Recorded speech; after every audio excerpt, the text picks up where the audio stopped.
So we can upload this to YouTube later on.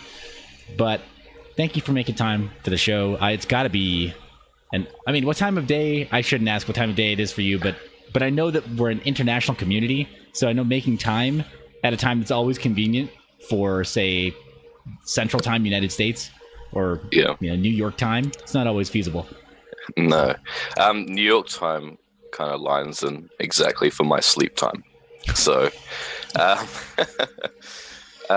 so right now it's 9:30 in the morning, which just sounds fine, but it's like really early for me. I think it's early for most developers, where it's like you get to 1 a.m. and you're like, all right, now I'm actually making some progress. Let's get to work.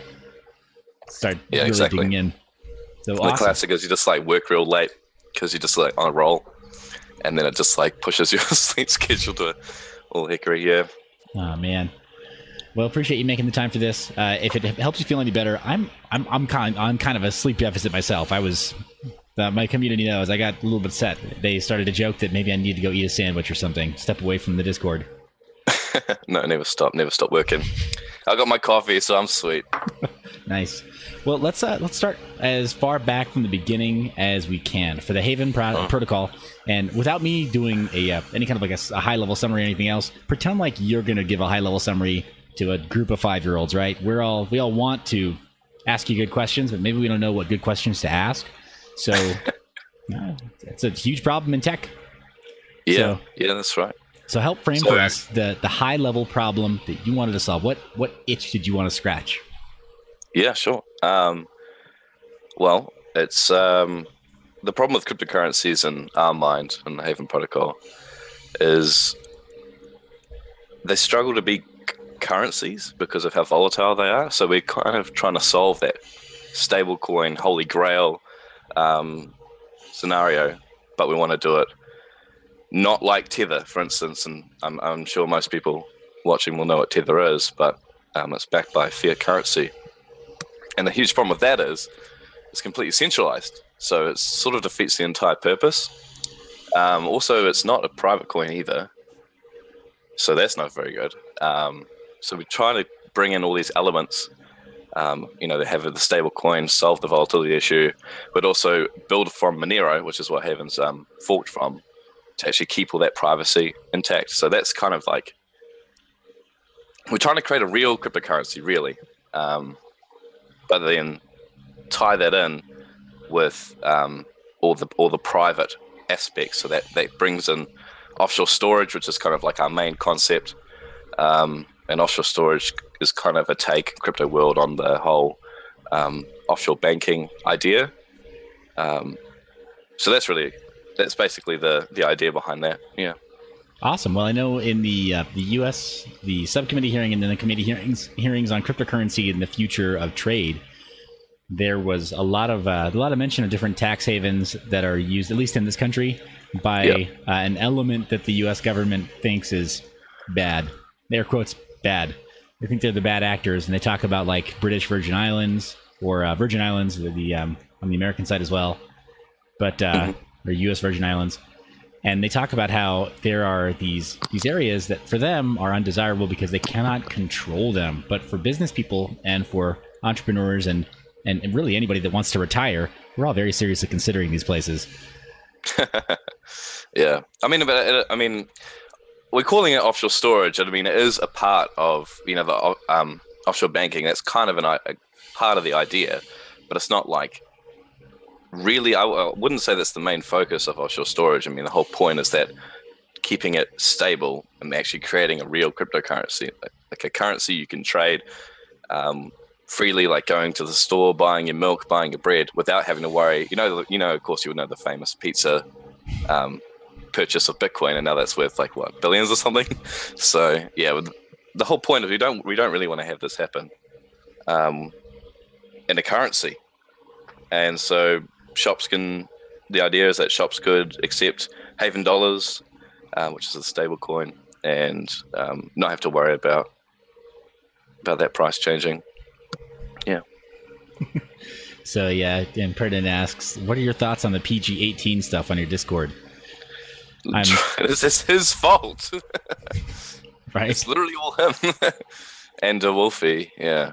No, I don't know. It's sort of funny because we've had a lot. As you run a Discord in a community, you get a lot of spam and stuff like that. So we got all the community leaders there with the ability to ban people and kind of keep it clean as we're not like on the Discord 24/7. So, but of course he comes along and they just start posting all this PG-18 stuff. That's a nice way to put it.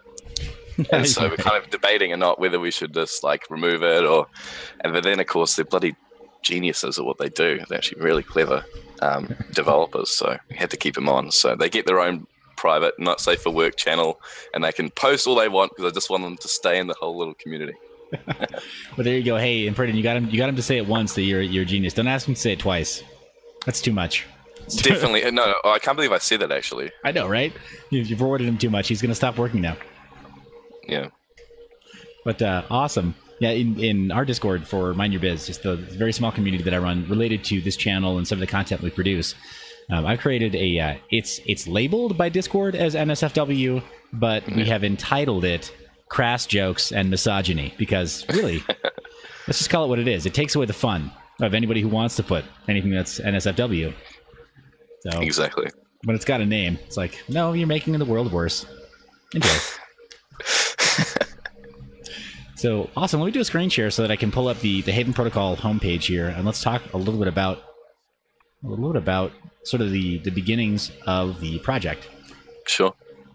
I'm gonna make this a little bit smaller. I apologize, but since there's not an image for the audience to latch onto there anyway, there we go. Oh no. Just kind of transition that over there, and yeah. But big question is, why a new fork? Why a new coin? Why go with Haven Protocol as opposed to maybe finding a different team that already has traction or development muscle or a bit of legacy code already that maybe would help with your goals and try to become a vocal faction of that group? Sure, that's a good question. Well, I mean, we're built from Monero. Fought from Monero, and there isn't really another stablecoin solution built in that sort of space that I know of, at least. So I'm not sure. It's not like we can jump on the Monero team and then say, "Hey guys, we should implement a stablecoin." They're not going to be very interested in that idea because Fluffy, I mean, everyone's Fluffy Pony was not receptive. Then is what you're saying. No. And then of course all the existing stablecoin teams. I mean, they don't have the privacy that we're really trying to get, and we get that from a Monero fork anyway.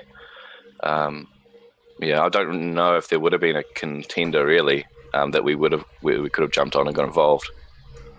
So that's why we created Haven. Yeah. Nice. Okay, so it seems like then, nobody really wanted to pursue some of the goals that you were working on. Had you tried reaching out to any other teams? Do you think there's even the possibility of having some teams reach back out to you now in the possibility of doing, I don't know, a merge? I don't know about merge. We have some people have sort of asked us a little bit about that, but only kind of other small projects. I'm not convinced that will happen. I'm more interested in building Haven up as its own entity, and if we want to bring in more developers and things like that, that's kind of the way we want to go. Fantastic. So basically, you're okay with draining other projects of their talent, but you're not interested in draining them their code. Yeah, that's damn right. I mean, like the thing is with like the way that the offshore storage works with minting and burning coins, that just changes the entire game in terms of the supply. It's pretty fundamental. So because the supply can now fluctuate, and then I can't really. I don't think that would really work. I don't think other people were receptive. Awesome. Yeah. Well, I definitely get that. I know there are a lot of different projects that have hit the scene not because they just wanted to be just another coin, but because they really do intend, a bit like with you guys, they really do intend to bring some kind of new direction to the blockchain space. So not always possible to work with other teams. I just always ask because it seems like in the aggregate, man, we've got so many talented people working on so many different projects, and if it were possible to get a little more collaboration, I think it'll be a lot farther along than we have been with many of these projects. Sure. I mean, like, that being said, the whole way that the cryptocurrency space works, through GitHub and open source is really collaborative. Of course, you could be even better, but to be honest, if you think about it, like, a lot of the base for what we're trying to build and with offshore storage is from Monero. And everything kind of goes back to the whole Bitcoin in the start anyway. And so in a way that is super collaborative, because if we were to just sit here and develop Monero, I mean, that took like a huge team, like 3 or 4 years to get to where it is today. And now all we need to do is just kind of, hey, we've got this new idea, we can implement it, just take the code that's already existing, add in our new stuff, take it in a different direction. It's just amazing the way this world works, to be honest. Yeah, for sure. I definitely agree with you there. So as far as a collaborative effort of crypto in the open source space, I have to agree, right? Like, yes, it's a matter of public record, the number of forks that have taken place. Not even, well, I guess if you don't count people just downloading the repo and uploading to private repos to do their own private development efforts. But, those kinds of actors don't ever last long. But yeah, to your point, absolutely, it is collaborative. I kind of wonder how the efforts would go if we had more people talking to each other with certain projects. No, you're right. I don't know. And there's no way to know, right? Like, because that's not the case. Yeah, well, I mean, big projects with lots of contributors, I mean, probably a good place to look in terms of that. But yeah, who knows? I mean, if we got like 100 developers jump on Haven, I mean, it could be sort of an interesting experiment. Nice. Well, I might have their first volunteer in the audience right now. I've got a comment here, a question from the comment section from Joko. Or Joko asking, how is the current status of development? So far, most of the stuff I see looks pretty close to Monero. Sure. I mean, or Sumo Coin also, he mentions. Sumo Coin, right. In terms of development, I mean, we have done different tweaks in terms of difficulty algorithms, mining algorithms. Ring size is increased. A lot of the stuff is just tweaks on Kryptonite Heavy or Kryptonite and Monero, definitely. That's because the focus is on offshore storage. So we're 99% of the development effort, especially now, because we had some issues earlier on in terms of security, because of being like a coin with like a small net hash. So we had to be a little bit careful about exactly. For example, we had to fork away from nice hash to keep that, because they listed Kryptonite Heavy, things like that. And of course, all the ASICs originally on Kryptonite was causing a bit of a havoc on our network. So aside from that stuff, which wasn't no short task, all the focus is going straight into offshore storage. A lot of that code isn't public at the moment. Got it. Hey, and I totally get the need for developing some of your project in private and then pushing the commit as soon as you know that you've got something that's worth showing. Yeah, I mean, he's asking a really good question, because and it sort of has been getting at us, because we had some really, really good momentum at the start, and now we've just sort of been like heads down, tap away developing, and no one can see anything, which is why we've got this testnet in 2 weeks. That's kind of the rough time frame, at least. It might be even around 2 weeks anyway. Yeah. And just so that we can show off all the work we've been doing, and people can kind of get a taste of what it's going to be like and what we're trying to achieve. Awesome. Very, very cool. So I've got a list of questions here. It's a little bit standard. For most of the projects that I interview, I ask most of these questions. Sure. Let's see. Guys, I'm going to apologize. Occasionally, I'll have to stop to unfreeze my camera, which is a bit of a letdown. I updated some software, and it destroys my camera every couple of minutes. So, yeah. Welcome to the wonderful world of Windows. Who would work in tech, honestly? Yeah. So, when you first started with the Haven protocol, what did you find was one of the first big technological hurdles or decisions or roadmap items or forked directions that you wanted to implement first? Like when you said, okay, we're different than Monero, Sumo, everybody else, anybody else is available, who hit the scene at the time. What was one of the big changes you made when first forking the repo and getting to work? When first forking the repo, we didn't change too much. You can really compare it to those other sort of coins like Sumo, Masari, things like that, just to get the network off the ground. And then, we're really focusing on that offshore storage part. I mean, for the offshore storage to work, especially initially, our initial concept, we really needed that mature network. So we had lots of volume on exchanges, which is why I've been working really hard to try and get listed on big exchanges, lots of volume, and also test the whole network and make sure it's secure and it's all running correctly. Offshore storage is always, from like day one, has been the main focus. We have been distracted with other things along the lines of the attacks we've had on the network. So to come back and do up to like a third hard fork, trying to implement all this kind of these changes. So there was like little tweaks here and there, and when we but nothing really too major, just around like I said, like the ring sites, things like that, and just all the kind of difficulty.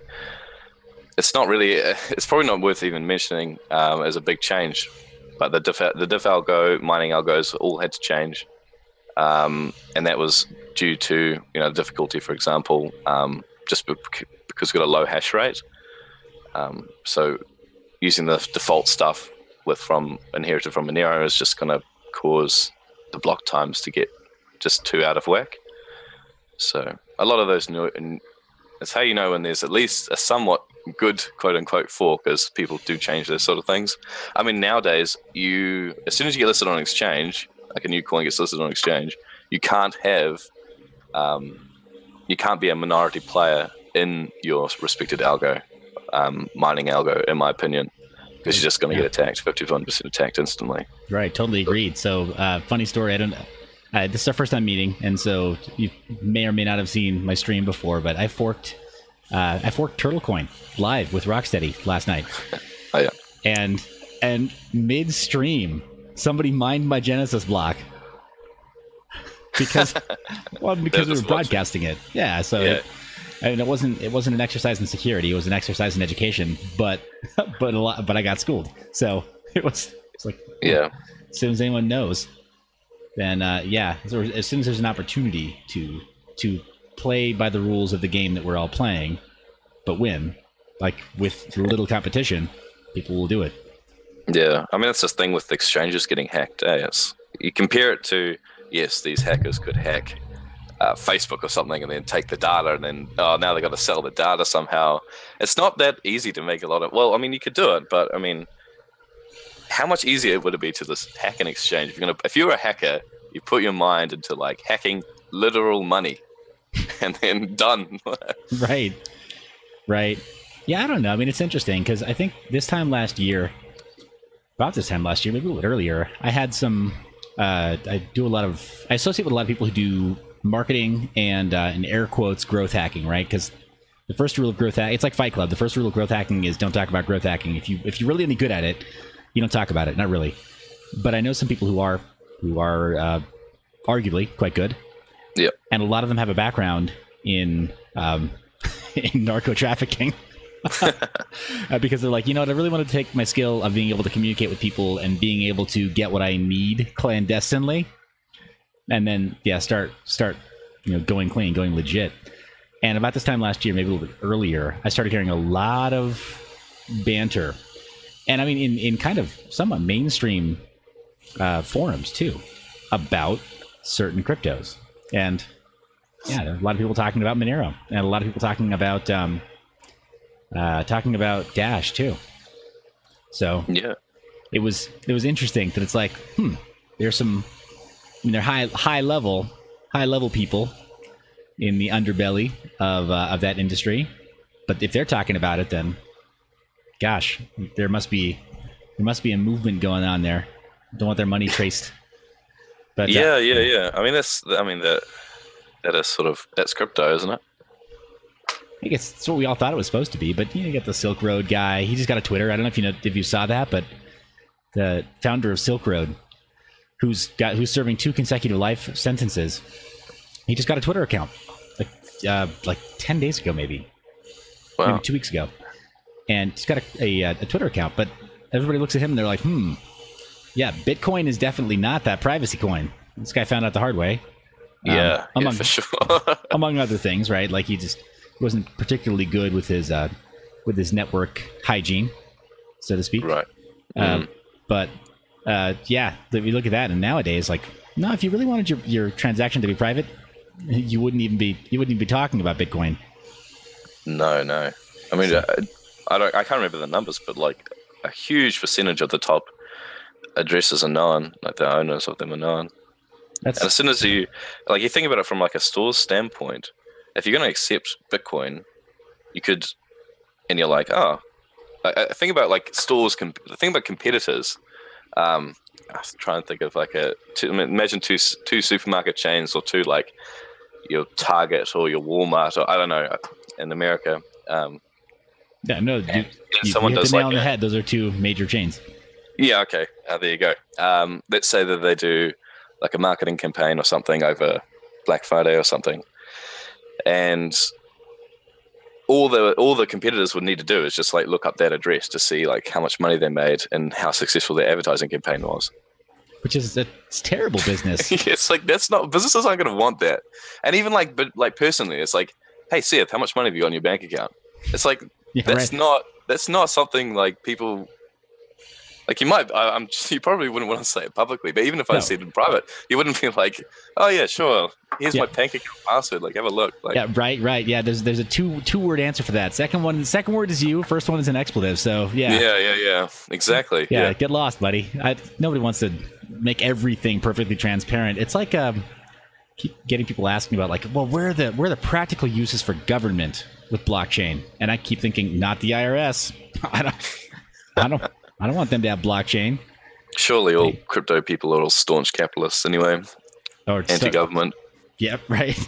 Well, quite a few. Yeah, I think I mentioned it to somebody else in an interview that if you, depending on how you read Satoshi's white paper, it very much reads not just like a treatise on cryptocurrencies, but it reads a bit like an anarcho-capitalist manifesto.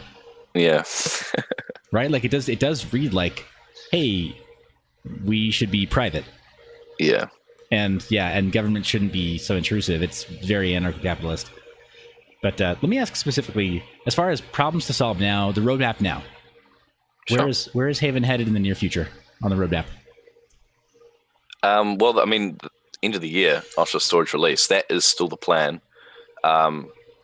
And we are still looking really good for that Q4 release.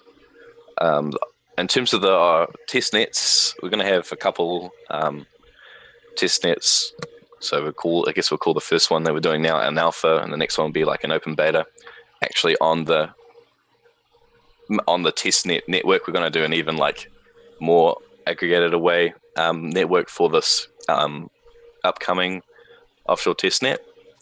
Alongside with that major beta, just to test, release it to everybody, and even be that on the main network as well, on the test network on the main network. We're going to release a white paper that kind of goes through and release all the code as well in terms of how it works, and we're going to, of course, let the community try and break it, because there's nothing like real world testing in the testnet environment, but in terms of like the entire community jumping on and actually trying to find the flaws and make sure we're all going to be perfect for that mainnet release. And yeah, we're all looking really good for this year, Q4 mainnet release. I'm so hyped.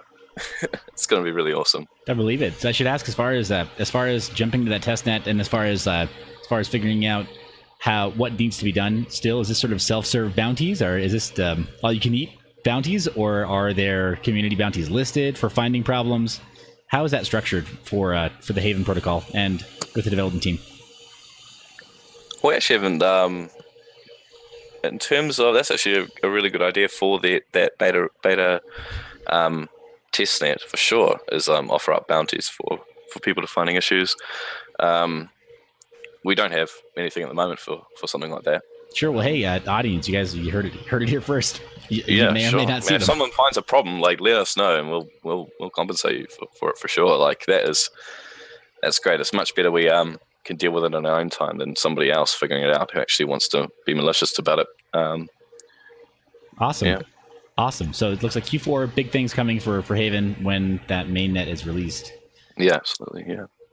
Yeah. Should ask then. That's you're on track to do that. That's next part on the roadmap, and clearly you don't have like a huge extensive roadmap talking about the future of money, air quotes, and you know. I mean, you do have Particle.js, which is legit. Yeah. Well, I mean, you got to have something. Yeah. So I appreciate that. No worries. No. 3JS would have been better. Like, if you had some kind of like a wireframe doll or something that I could like manipulate, or look into 3JS. It's going to be big in 2019. Every blockchain project is going to move to 3JS instead of Particle.js. I'm pretty sure. Oh, okay. Very good. We'll be sure to be the first. I'll add that on the roadmap as well. This is essential. Otherwise, you guys just all the efforts will be for naught. Yeah. But let me ask, as far as team right now, sure. Is there a team roster that we can look at, or is there? I look at the GitHub repo and the commit history, and all the commits appear to be pushed by Haven protocol. Yeah, that's right. In terms of the team, it actually was mentioned. I posted out the Telegram link. We had to create a new Telegram channel for that PG-18 stuff. The other one got removed, so I was answering questions from the Telegram, and somebody did mention about having a team little blurb in terms of who we are, and just on the main website we have that information. On this Micrypto Ninja does a Trello board for us, and so a lot of the information is on there. But I did want to add that information on the website. Still be anonymous, but understand the history. In terms of the commits, most of those commits underneath the Haven protocol name were done by Haven Dev. I then created my own GitHub account. I was sort of helping. I did a few commits, but not too much. And then my stuff has sort of come in. I've just been sort of helping with the upstream stuff from the changes from Monero that we want to implement. So we're just kind of keeping up to date with that. Nice. But yeah, no, Haven Dev is like, he's a monster in terms of code. This is just really very cool. So blows me out the water, but. So it sounds like the heavy lifting is primarily done by Haven Dev, and then you're a top contributor. But in total, active development, about how many people are actively developing Haven today? It's really just Haven Dev and I mainly. We have had a few other people just help us out, or like suggest different code, different like sets of code. For example, when we did our Kryptonite Haven mining algorithm, I think it was Impridin actually did provide us with a better solution. Yeah, I think for this week his name is technically Impridin. I made sure of that. Okay, he lost a bet in my Discord server, and so he had to change his name. I see. Yeah. So, the core team still just Haven Dev and I.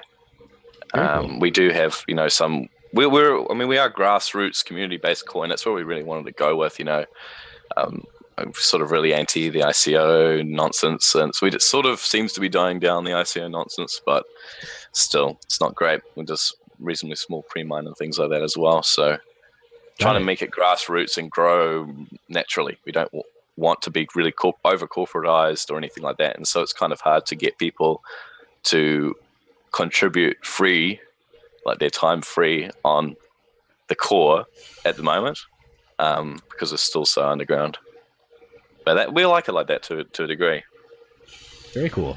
Very, very cool. Let's talk about the pre-mine just a little bit. I know that when you ask a miner, any pre-mine is dirty, right? It's not a fair launch if you don't give them the Genesis blocker or whatever. But let's talk a little bit about the pre-mine. Let's talk about developer fees. Let's talk about ongoing development of Haven. What are you guys taking, and what do you what is the team taking right now, and how does that look moving forward? Because clearly, I'm a huge fan of compensating developers. Otherwise, stuff doesn't get done. That's the thing people don't understand. That the miners, at least, like you can't. A lot of the miners they're a different kettle of fish to investors or traders, or it's really funny to see the different types of personality, because you know it's a miner when somebody hops on. When Binance, it's like, oh god, here we go, mate. The thing is about paying, having development funds. See, I have to really. I'm kind of rambling a little bit. All right, so let's go back to the Bitcoin Talk announcement. Somebody posted early on, like the pre-mine wasn't enough, and we were like really confused at the time, because we're like, someone complained we didn't take enough money. I was like, this is crazy. But it actually, I can't believe how right they were though, because in order to get on exchanges, like big exchanges, you have got to have funding. You can't not have funding, and you can't bring on and pay people bounties for contributing if you don't have any sort of funding. And the project just dies if you can't pay for like lawyer fees, for instance. Like it's not so much a listing fee for these big exchanges; it's like lawyer fees that you have to pay. Yeah.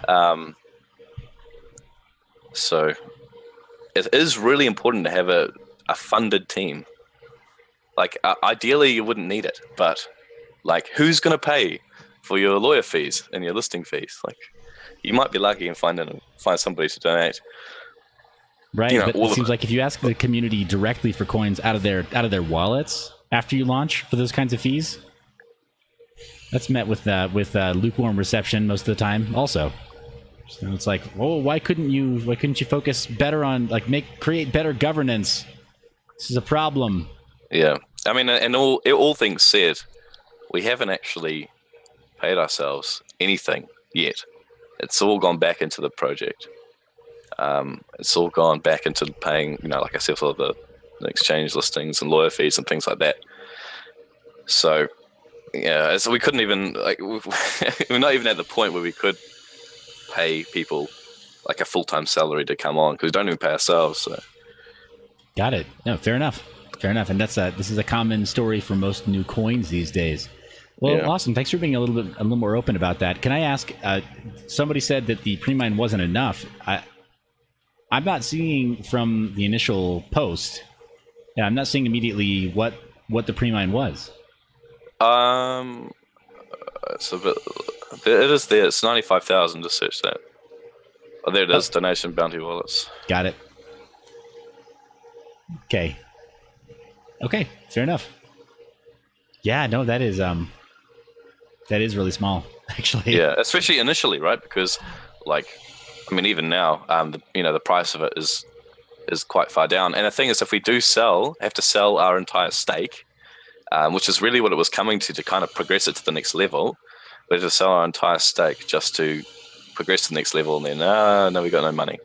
Like, it's important to have, from a development team, to have incentive, and people want incentive monetarily, and I think that's totally fine. Totally agree, 100%. And I offered it during my live fork last night, but somebody came in and stole it instead. They had incentive to steal. Restart the network. So awesome. Thanks for talking about that just really briefly. Let me ask, as far as the background of Haven Dev and yourself. Yep. What are some of the languages, frameworks, types of projects, not necessarily naming names, but types of projects that the two of you have worked on in the past, and kind of what got you into blockchain at all? And then further, what keeps you sharing that vision and passion and drive for Haven now? It's a lot. There's a lot of questions, I know, but let's keep it on focused on development. What are your core competencies, and what keeps you drawn to this project every day? Sure. Well, that's part of the history of us. I mean, myself, I've just been working in software companies. So I've just sort of been a developer working for software companies in New Zealand, mainly working in databases, some C#, things like that, a little bit of web development too. So not huge in terms of, I've done a little bit of C++, but not I wouldn't say I'm all that proficient. I'm still learning. Haven Dev has worked in, corporate environment, even more so than me. I was more in like little development companies and software companies in New Zealand, but he was full corporate spec. C++. We've been doing development, both of us, for many, many years. He was into crypto back in the day, 2014, I believe. But that recent resurgence, like last year, and around this time, December, when it was all over the news, kind of gets you re-interested, doesn't it? Because you sort of go, ooh, there is something going on here, and then you just like look into it a bit more than you ever did before. Right, that makes sense. Okay, so it sounds like then he kind of Haven Dev already had some exposure to crypto from the last big mining push in 2014, before CPU and GPU mining kind of went underground again, or went cold for a while. Yeah, I mean, like I said, we'll be working on. In terms of myself, I haven't worked on crypto projects before, but Haven Dev has sort of done some contributing, but nothing really too serious. Very cool to point out. Yeah, very cool. Okay, so I want to talk a little bit about ASIC resistance and talk a little bit about proof of work. This is a theme that's really important to me and to my community. Most of the people who tune into my show, they are miners, and so that's why people who tune into my show like mined my Genesis block right out from under me while we were doing the live work. Because that's the skill set, right? So they're much more focused on mining than they are on development per se. Still, for someone to do that, depending on, I didn't obviously see it, but you still got to have some proficiency there. Oh, so, yeah. Well, and a really fast computer to compile, because I was on a single core VPS. So, oh, right. Yeah. So they stuck in. But my audience is primarily comprised of miners, and then some developers that are really focused on pools and writing wallets, and they are coin devs also, but really a lot of miners. And so proof of work is very important right now, right? Especially since ASICs have been announced. Everyone's wondering, where is all of proof of work headed? What is air quotes ASIC resistance? What is air quotes decentralization? What do these terms even mean anymore? When you've got Bitmain dreaming up a new ASIC every few weeks, it feels like. Yeah. So let me ask you, what is ASIC resistance? Is it even a thing? And if it is, does it matter?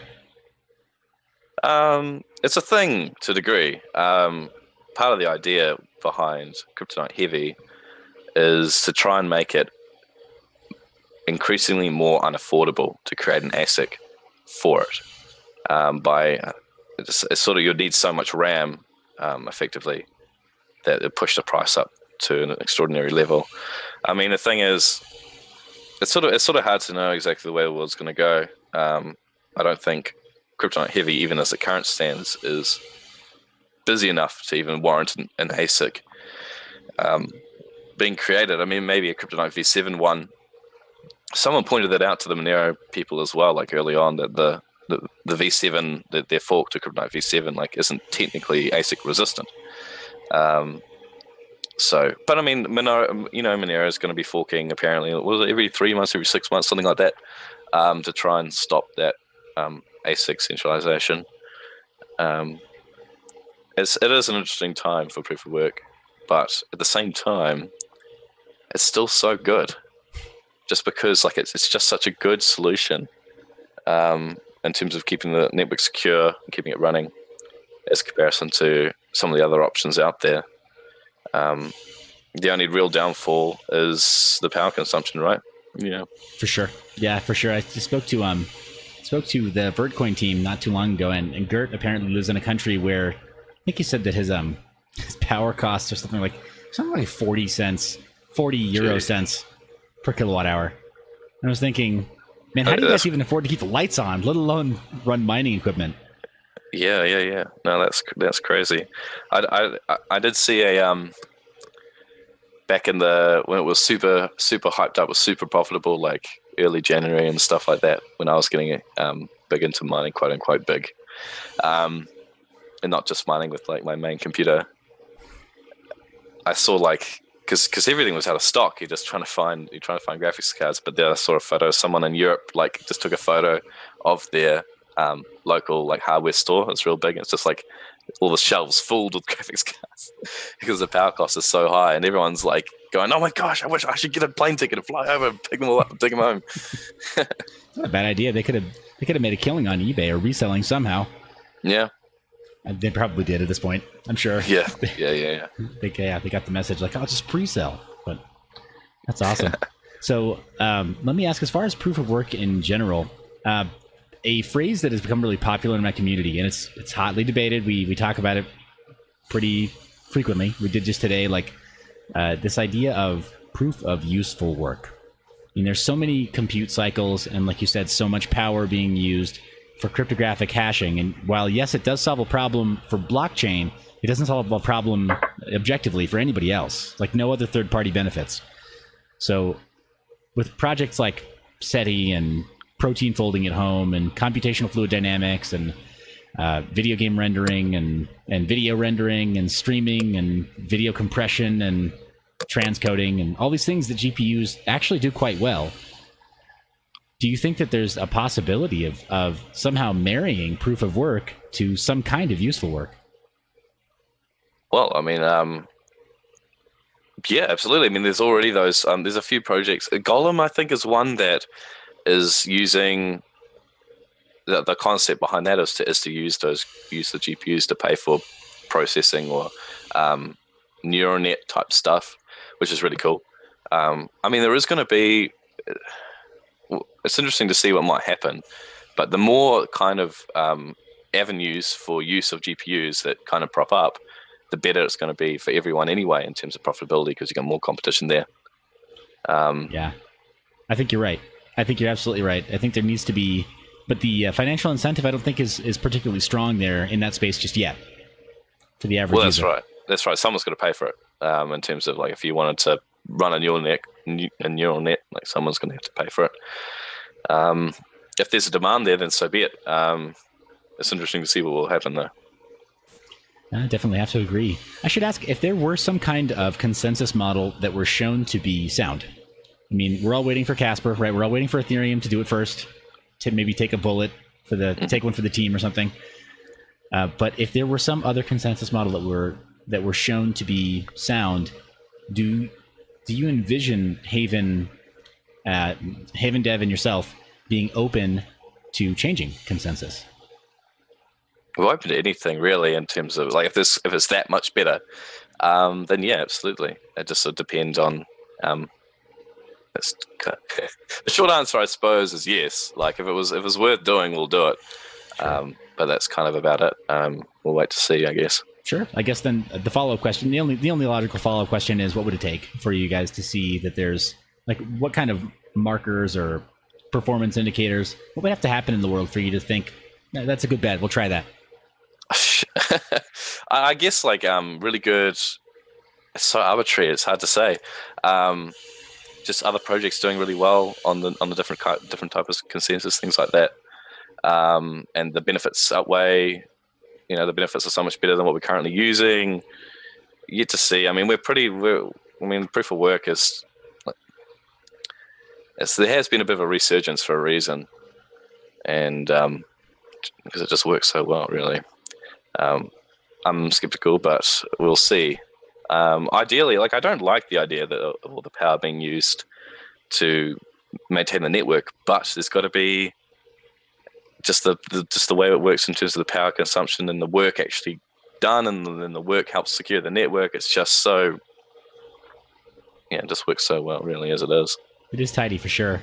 I should ask, as far as hybrid consensus, there are some projects that are attempting to go hybrid, proof of stake and proof of work, to do a sort of a rollout over time and shift the block rewards as they feel more comfortable, or in order to maintain something of a bulwark against 51% attacks on the proof of work side. Do you guys see the possibility of doing something like that with Haven? Or, I mean, do you see your coin as a coin that makes sense for long-term staking or even mid-term staking? I'm not sold on proof of stake being as great as people say. In terms of even network security, It's a lot easier just to buy, if someone had the money to buy the coins needed to stake a huge amount, than it would be to even buy all the hardware needed to mine, have enough mining power to compete.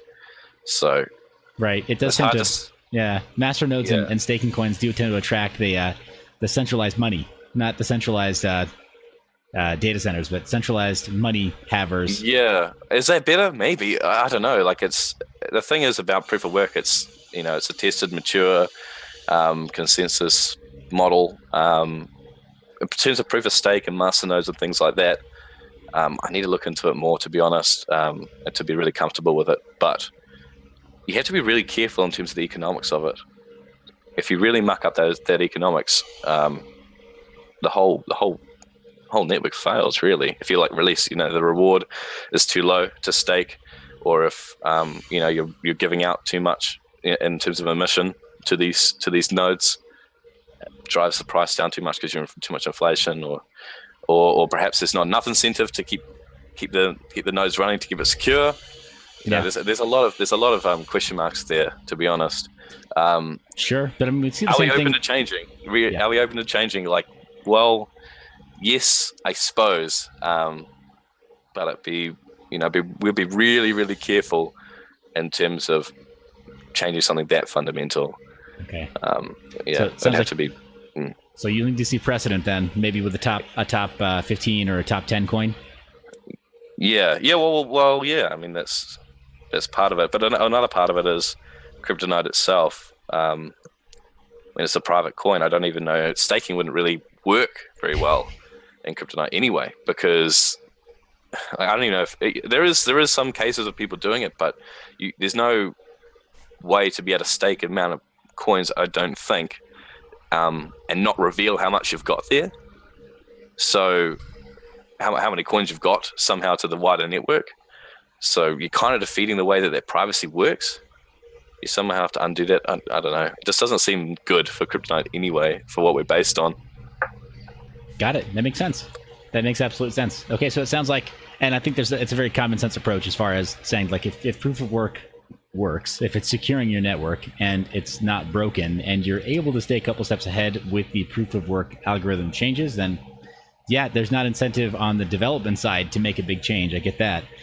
I'm curious, as far as proof of work algorithms and this concept of either ASIC resistance or maybe GPU specialization, we'll say, and then possibly botnet resistance. One of the major criticisms of any fork of Monero or any cousin of Monero, right, any crypto note, is the sort of preponderance of botnets, because it tends to be easily CPU mined. So have you guys looked at all at proof of work algorithms that are a little bit more finely tuned for GPU, a la, say, I don't know, Equihash or ProgPow? Well, I think it's probably fair to say that Kryptonite Haven in its current state is pretty GPU centric. Awesome. And pardon my ignorance, I wasn't aware that was the case. No worries at all. Even on like my Ryzen, which is obviously, I think I got a Ryzen 1700 or something. It was one of the top ones just recently, at least. Not the hyper-threading one, but one of the, And the hash rate more than halved, switching from Kryptonite to Kryptonite Heavy. So it's all it is a really good point in terms of botnets. We're still really underground though. It's sort of one of those things because we've got a custom algo. Even if it was to be like listed on NiceHash, for instance, because I can't remember who said it, but someone said, like, if you're like the top coin with the most hash rate in your respective mining algorithm, you're probably going to be pretty secure. It'd be hard for someone to get 51%, but if somebody comes in and like uses Monero's like Kryptonite V7, you're going to be attacked because the whole wide network is that can mine on Kryptonite V7 is really, really big. So yeah, I wouldn't be too worried about it. We already, like I said, we're pretty. Don't even want to think about what like a little home laptop would get in terms of a hash rate. Would be pretty abysmal. And even by the time somebody like was to create something to make it profitable, to even, well, I guess it always will be profitable, but yeah, and then it wouldn't be a huge deal because there'll be the hash rate would just be so abysmal. and CPUs that it wouldn't really be that great. Got it. I'm just thinking of like network admins at say like a university and just feel like, I don't know, to taking over whatever the 2,500 or 3,000 machines on campus for their little private botnet overnight. Botnet overnight. I mean, I'm sure that stranger things have happened at facilities like that. Sure. I mean, like, I guess if somebody was to do that, they might just be mining for profit anyway. So I guess, I don't know.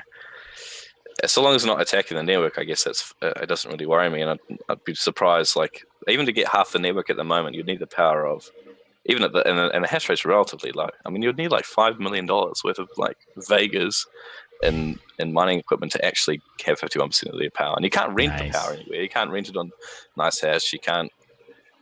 Yeah, I think it might be. Actually, maybe you can do it on mining rig rentals. You could on SunM because they will allow you to install whatever. Oh my gosh, I'm like, hey, here's an exploit, audience.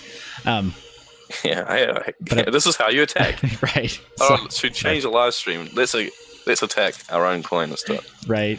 But I mean, to your point, it would still take a fair amount of money to initiate the attack, and it might not be worth it at this point, right? So I don't. Yeah, like even if you were to use all the renting power that's available, because it's the specific Kryptonite Haven algorithm, like there just isn't enough hash rate there, like available for rent to even compete. Right. That's what I'm getting at. When you use a service like, for example, SunM, that's offering just raw GPU compute in Docker containers, you give them whatever image you want, run whatever algo you want. That said, I don't know if they have enough participation on their network to be able to muster up that hash rate. And to your point, if the capex would be $5 million worth of GPUs, I don't even know if they have that many on the network. So yeah, maybe it will be a problem one day with like a service like that getting really, really predominant and having that much power in the network. I mean, it's a way off at the moment, but yeah, just like we roll with the punches. It's just the way that this sort of development works. You know, someone is going to find an exploit, they're going to use it, so you just have to keep on top of the development and keep forking away and find a new solution. You know, when the ASICs first came out, no one really knew what to do, I suppose, initially, when we were kind of theorizing it, at least, and now we know what to do, so yeah, I'm not worried. Nice. Well, Donjor, I don't want to take up your entire morning. Wait a second. That's my evening. Your evening that's taken up. Yeah, my wife is not calling. I'd pretend like she's calling, but she's not. She's like, hey, is he out of the house? Good. Cool. Time to myself. But those are the biggest questions. I have two really important questions, though, and these are questions that I ask every single project. The first question is, 5 to 10 years from now, when you're looking back on this phase of development and the community is looking back on it, the world is looking back, because bare minimum, the repo is a matter of public record, right? What's published there. And now the track record of the project. When people look back 5 to 10 years from now, you know, good, bad, and different, whatever the outcome of the project is, when they look back on this phase of development, what do you want them to remember about Haven Dev, yourself, so team, the project, and your efforts? Well, sure. I mean, like, if people look back, I just look back with nostalgia, back in the old days in 2018, as grassroots community coin, not hugely corporatized, really traditional to the way crypto is supposed to be, really, at least the way that we feel that it should be.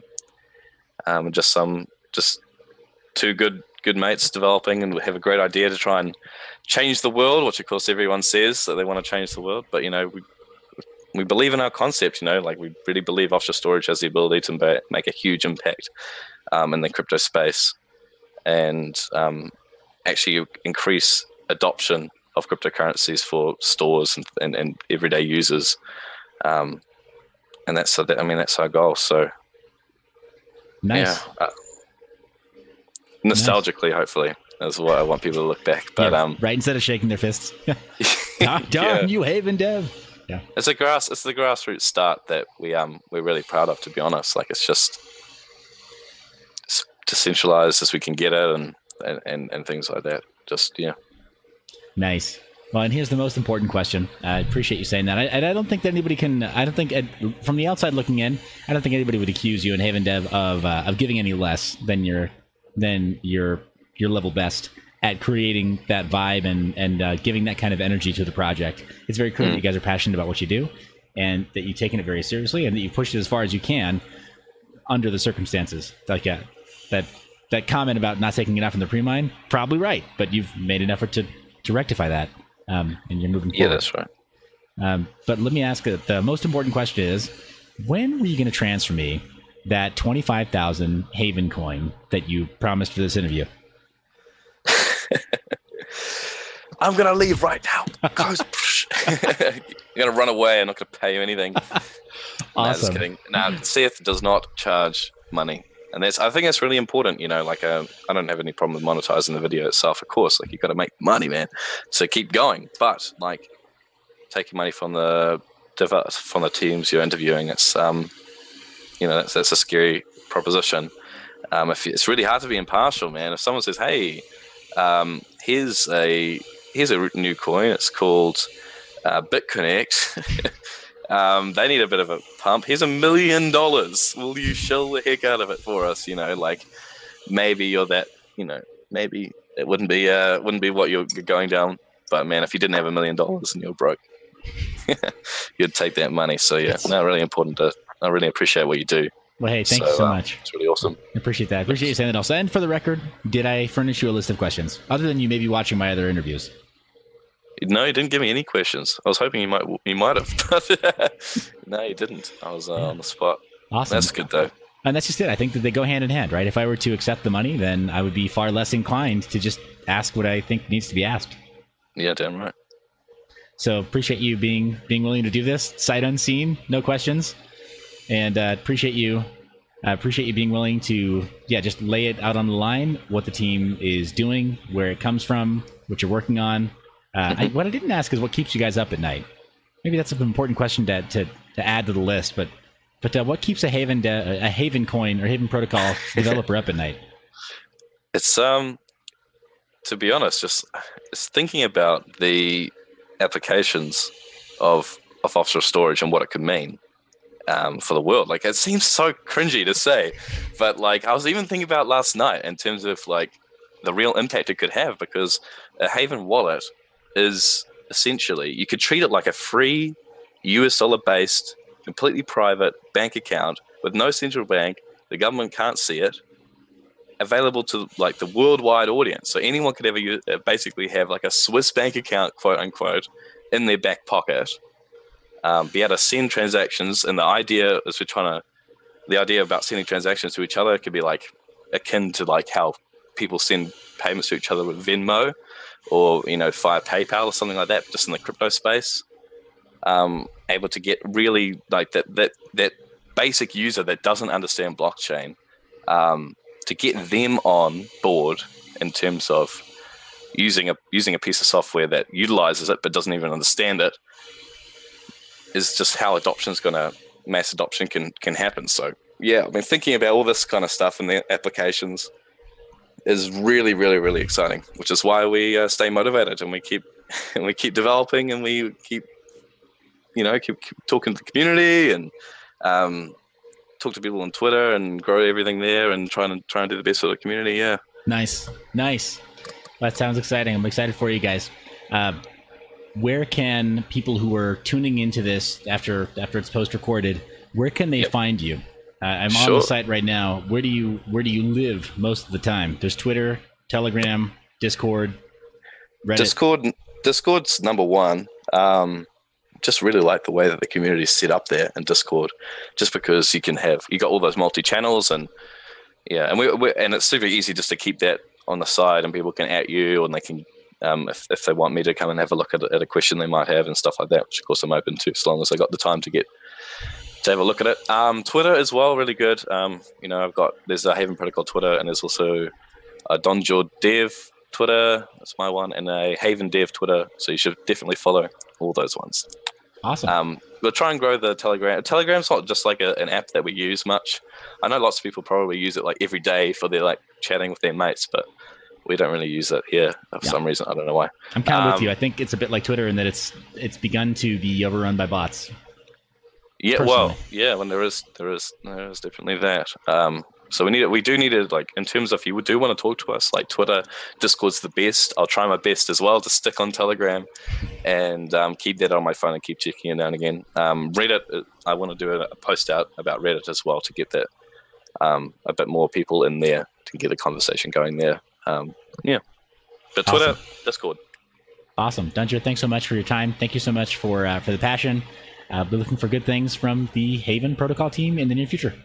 Yeah, no, thanks, mate. No, thanks for having me on. Really appreciate it. Yeah. Take care. Bye-bye.